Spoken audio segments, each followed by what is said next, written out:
உங்க அப்பா இருந்தப்போ அவருக்கே தெரியாம அக்கௌண்ட்ல இருந்து மணி டிரான்ஸ்ஃபர் பல தடவை நம்ம பண்ணியிருக்கோம். ஆனா இப்போ ஒண்ணு மட்டும் நல்லா புரியுது. வந்திருக்கிற எருமை வியாபாரி லேசுப்பட்டவன் இல்ல. அக்கௌண்ட் ஃப்ரீசிங்னு பார்த்தா still dead freezing. Attach civil court ஆர்டரும் அந்த எருமை வியாபாரியோட டைரக்ட் என்ட்ரியும் அம்மாடியும் அவன் ஒன்றும் சாதாரண ஆள் இல்ல. வந்தவனோட பெருமை பேசுறது அப்புறம் இருக்கட்டும். அக்கௌண்ட் ரீஓபன் பண்ண வேற வழி இருக்கான்னு பாருங்க. வழியே கிடையாது. உனக்கு மட்டும் இல்ல, உன் ஜென்ம விரோதி ராணி ரத்னத்துக்கும் தான். என் அனுபவத்தை வச்சு சொல்றேன் செல்வா, உனக்கு 10ல சனி.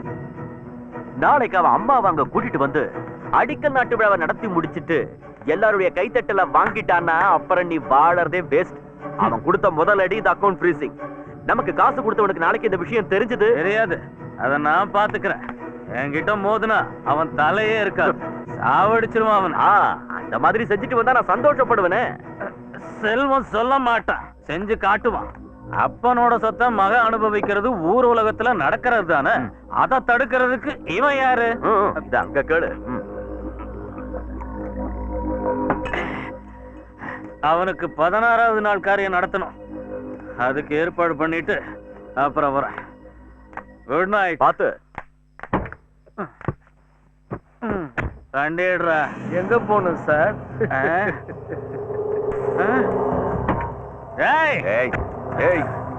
இந்த வில்லன் வேலையெல்லாம் என்னாண்ட வேணான்னு நான் சொல்லிட்டு போனேன். நானே வேணான்னு அடங்கிக்கிறேன். நீ என்னடா ஓவர பில்டப் கொடுத்துனுக்குற? ராஜுக்கு சினிமா பார்க்க சொல்ல டீ குடிக்கிறதுக்கு ஒரு மணி அடிப்பாங்களா, அதுக்கு என்ன பேர் சொல்லுவாங்க? இன்டர்வல். அதெல்லாம் தாண்டதுக்கு அப்புறம் சீன் காட்டுறா. இந்த விளையாட்டெல்லாம் என்கிட்ட வேணாம். என் பலம் உனக்கு தெரியாது. நான் விளையாடுறதுக்காக உன்னை இங்க பார்க்க வந்தேன்னு நினைச்சுக்கிறியா? விசேஷத்துக்கு வந்து கலந்துக்கன்னு சொல்ல வந்தா என்ன மண்ணுல புதைக்கிறதுக்கு நீ திட்டம் தீட்டினுக்குற. அதான் கப்புன்னு ரிவர்ஸ் கீரை போட்டு பொண்ணியா மாட்டிக்கிட்டோம். அண்ணா வண்டியில எவ்வளவு டீசல் இருக்குது? ஃபுல்லா இருக்கு. நாளைக்கு எப்படா பம்ப்ஷனு? காலையில 10 மணிக்கு. போதும். இங்க இருந்து பெங்களூரு வரைக்கும் போங்க. திரும்பத்து காலைல 10 ஆயிடும். பெங்களூரு வரைக்கும் போய் என்ன எதுன்னு கண்டுக்கணும் வா. உனக்கு தோணி அவங்க 2 பேரும் கூடவே இருப்பாங்க. அண்ணாத்த பாக்கிறதுக்கு தான் சாதுவாட்டே இருப்பாரு. பாடியே பைசா சம்பாதிச்சுவாரு. இவரு பெஸ்ட் டேப் ரெக்கார்டர் தான். ஆனா இப்ப தொண்டை கண்டமானதுனால கடையில போட்டு சிடி வாங்கலாம்னு இருக்கோம். அண்ணாத்த என்ன இந்த வச்சுக்க. போற வழியில குடிக்கிறதுக்கு மேட்டர் வாங்கி கொடுத்துரு. மேட்ரா? நன்னாரி சர்பத்து. அதோட வழியில முட்டிக்குச்சுன்னா வண்டி ஓரம் கட்டிடு. முட்டிக்குச்சுன்னா? ஓ சரி. வண்டி அடே இங்கே வந்துட போதே. ரைட் கிளம்புங்க. ஒரு வழியா அவனை வண்டியில போட்டு அனுப்பிச்சாச்சு. நாளைக்கு பம்ப்ஷன்ல அடிச்சு பட்டைய கிளப்புறோம்.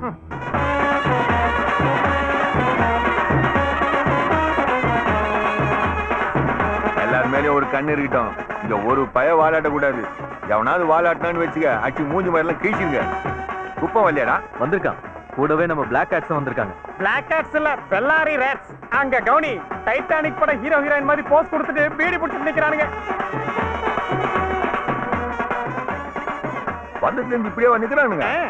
நிக்கட்டும், பிரியாணி வேலையை காட்டிட போகுது.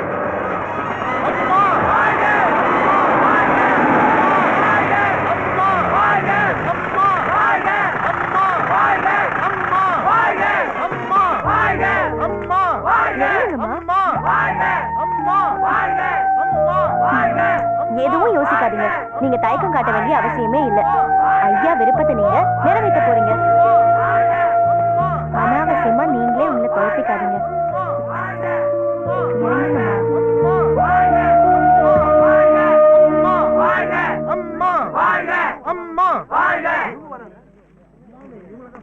தொண்டர்களா ஒதுங்குங்க. வாங்கம்மா. அது சரி, நீங்க அம்மா வருவாங்கன்னு சொன்னது இவங்கள தானா? இந்த அம்மா பேர்ல தான் ஆஸ்பத்திரி கட்டுறோம். அதனால அவங்கள வச்சு ஆரம்பிச்சிடுவோம். மத்த எவனும் பிரச்சனை பண்ணிடக்கூடாதுன்னு தான் அந்த அம்மா வருவாங்கன்னு சொல்லி ஒரு பில்டப்ப கொடுத்தேன். இப்படி எல்லாம் கூட்டினால்தான் இன்னைக்கு எந்த பிரச்சனையும் இல்ல. எப்படி இது நம்ம ஐடியா?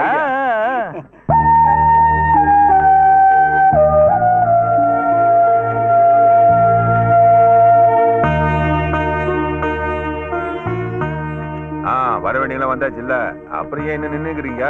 ராஜுகண்ணே, அவங்களை இட்டு வா.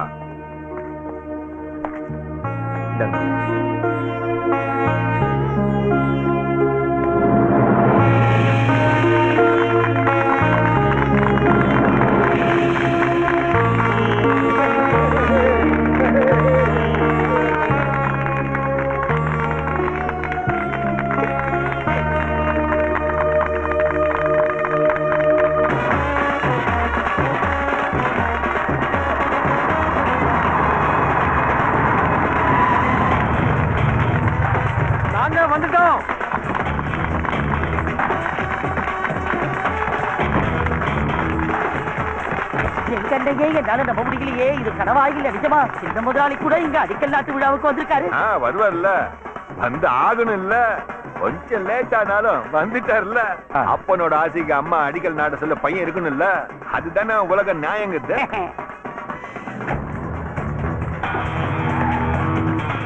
இந்த விழாவுக்கு அவர் பொண்ணு வந்திருந்தா இன்னும் அருமையா இருந்திருக்கும். யாரு வந்தாலும் வரலனாலும் நீங்க எங்களுக்கு போதும். நீங்க இருந்தாதான் பவர். சாதா பவர் இல்ல, மெகா பவர். எது எப்படியோ எல்லாம் நல்லபடியா முடிஞ்சிடுச்சு. எல்லாரும் காத்துனுக்குறாங்க. டப்பு டப்புன்னு பாம போட்டு பாட்டு அவுத்து விடுங்க.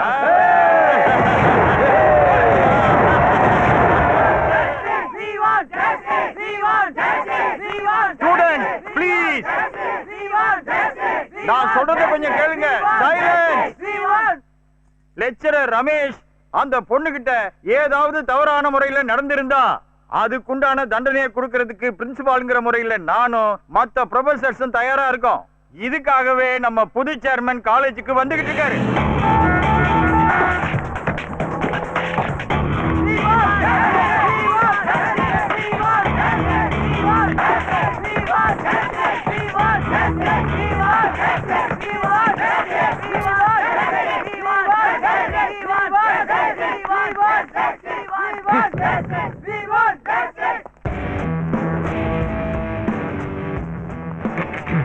அண்ணே, எல்லாம் காலேஜ் பசங்க, கொஞ்சம் அடக்கி வாசங்க.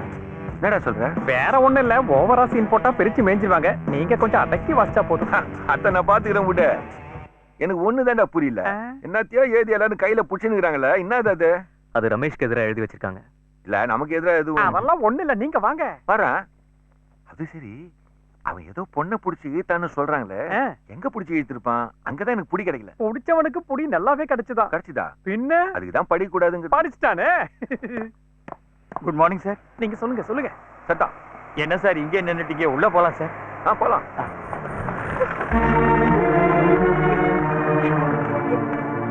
என்ன சார், என்ன ஆச்சு? கனகா எங்க இருக்கா? யார் அவகிட்ட? தேவையில்லாம நீ பதட்டப்பட வேண்டாம். கனகாவுக்கு ஒண்ணும் ஆகல. உள்ள ஆபீஸ் ரூம்ல தான் இருக்கா, நீ போய் பாரு. என்னடா இது? இந்த பொண்ணே பாக்கிறதுக்கு சும்மா காலேஜ் பொண்ணு கணக்காகுது. இதுக்கு போய் அவ்வளவு பெரிய பொண்ணுக்குதா? பொண்ணு இல்ல, தங்கச்சி. இந்த பொண்ணுங்க விஷயத்துல ராஜரத்னம் பிள்ளை சாருக்கு சில சென்டிமெண்ட்ஸ் இருந்தது. என்னது? எங்க முதலாளியுடைய வளர்ப்பு மகன் மாணிக்கம் இவருடைய அண்ணனை கல்லால அடிச்சு கொன்னுட்டு ஊரை விட்டு ஓடிட்டான்னு ஒரு பேச்சு இருக்கு.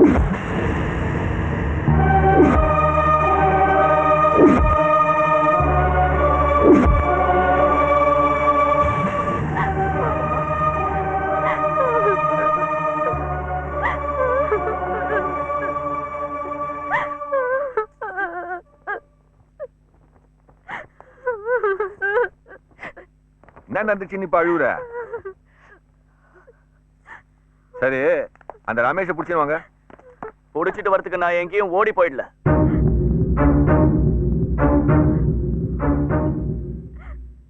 எங்க வா, இங்க வான்றல்ல. கண்ணு சரியா தெரியலனா கூலிங் கிளாஸ கழட்டிட்டு பாரு. என்ன பார்த்தா கபோதி மதிய தெரியுது. கூலிங் கிளாஸ் ஒரு ஸ்டைலுக்கு என்ன? இந்த மாதிரி நாட்டுல பல பேர் சுத்துறது உனக்கு தெரியாதுன்னு நினைக்கிறேன். அதெல்லாம் ஒரு வியாதி. முதல்ல நடந்தது என்னன்னு இவங்கிட்ட கேளுங்க. கேக்குறேன். என்ன சார் இது? இதான் நீ பாட நடத்துற லட்சணமா? What the bloody hell you mean? I know what to do. You mind your own business. Hey, அசிங்கமா பேசுறான்டா. Mr. Ramesh, you know what you did. But for now, just answer the questions when asked. As you may know that he is the chairman of this institution. And he has the right and power to ask. So that makes the business. And you bloody well don't forget that. Address அக்க. இப்ப என்னன்ற? அதுக்குதான் சொல்றேன். இங்கிலீஷ்ல டஸ் பூசனா இங்க வேலைக்கு ஆகாது. நமக்கு இப்ப நடந்து முடிஞ்ச பிரச்சனைக்கு ஒரு முடிவு தெரிஞ்சாகணும். அதுதான் உனக்கு நல்லது, இந்த காலேஜுக்கு நல்லது. வாழ்க்கையில எல்லாரும் தப்பு செய்து சகஜம்தான். அதனால நீ நல்ல பெரிய மனுஷனா நடந்துக்கின்னு அந்த பொண்ணாண்ட சின்னதா ஒரு மன்னிப்பு கேட்டுக்கிற. அந்த பொண்ணும் பாவம் இல்ல. கேளு. ஏன் வேலை பாடம் எடுக்கிறது? அப்படி எடுக்கும்போது சில நேரங்கள்ல கைய காலம் மேல படதான் செய்யும்.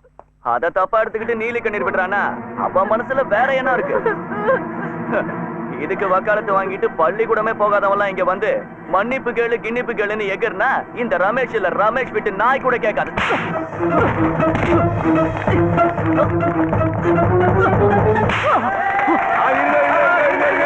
மேட்ருக்கே வரல. தட்டி கேட்கறதுக்கு யாரும் இல்லாத தைரியத்துல பொண்ணு மேல கை வைக்கிற கசுமா. நீ என்னடா சொன்ன? மன்னிப்பு கேட்கறதுக்கு ஒரு நாய் கூட வராதுனியா. கூட்டு வாடா ஒரு நாயா இங்க. அந்த நாய்க்கு முன்னாடியே நான் உன்னை மன்னிப்பு கேட்க வைக்கிறேன் இல்லையா பாரு. வாத்தியாரா சொல்லுங்க சார். இவனாண்டா என்னென்ன எழுதி வாங்கணுமோ எல்லாத்தையும் எழுதி வாங்கிட்டு இவன் என்னென்ன கொடுக்கணுமோ கொடுத்து இவன் கழுத்து பிடிச்சி வெளியே தள்ளிடு. இது என்னோட ஆர்டர். சரிங்க சார். மன்னிப்பு கேட்க ஒரு நாய் கூட வராது. என்னடா சொன்ன நீ? ராஜிகண்ண இப்ப வெறுப்பு காட்டலான்றா? காட்டிக்குங்க.